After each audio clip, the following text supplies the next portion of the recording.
Hi, I'm Timothy Mangum. This is my wife, Alina. We moved from Texas to North Carolina in 2017 with our two daughters. We didn't really have any family here. It was, we both moved here for work, and Alina was finishing up in school. We started looking for a church pretty early on and realized that finding a church that had the doctrine we were looking for, that was making faith-based decisions, was somewhat difficult and challenging. Yeah, really what we were seeing was churches that were making decisions based on what people wanted to hear instead of what the Bible says. We got this flyer in the mail or on our doorstep actually for the chapel. We looked up their church website and found, very nicely that the doctrinal statements were stated in line with what the Bible said. Everything looked great, but we saw that they were meeting at middle school, which really threw us because we'd never really been to a church that met at a school before.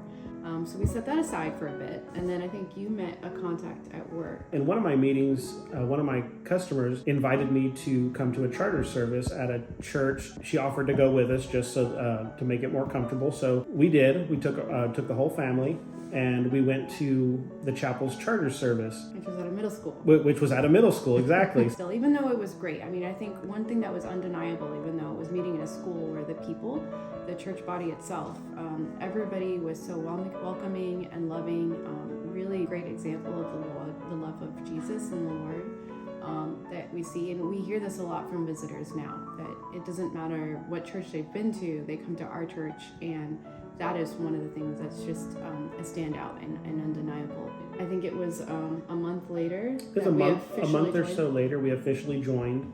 We are. This church has been a huge blessing to us. We have always gone to church growing up, but we were never saved. We were just people that attended a church.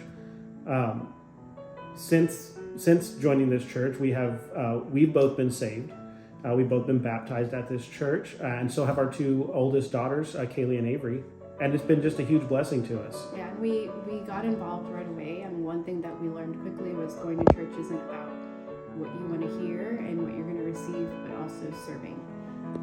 And so we got involved with the worship team, and we helped with setup and tear down for a long time through several locations. Anywhere we could, we would help, and that's something you'll see from most of the members is everyone is just about what can we do to make sure that we're sharing the word and spreading the word. We currently work with the youth group. We've been doing it since 2020, where we take them to youth camp up at the Wilds. We have a lot of fun, we really do. It's just very difficult to plan events where we can all get together outside of our typical, Wednesday, Sunday, which we focus on going through the word on those days.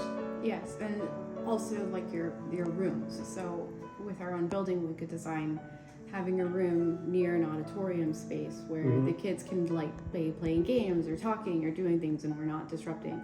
Where we can control our own thermostat. When you're in someone else's building, you don't always have access to that.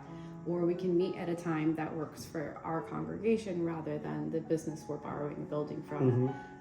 So there's a lot of things there that would just be a huge blessing to our church if we had our own building, just having that little bit of control. Whether we have it or not, absolutely. like Tim said, the word's going to get spread, and we're going to continue doing what we're going to do, and we're going to keep on encouraging each other as we have over the years, and how they've encouraged my own daughters going through, as they're growing up and going through school and everything. It's been a huge blessing in that way, but it would be even more of a blessing if we could have our own building.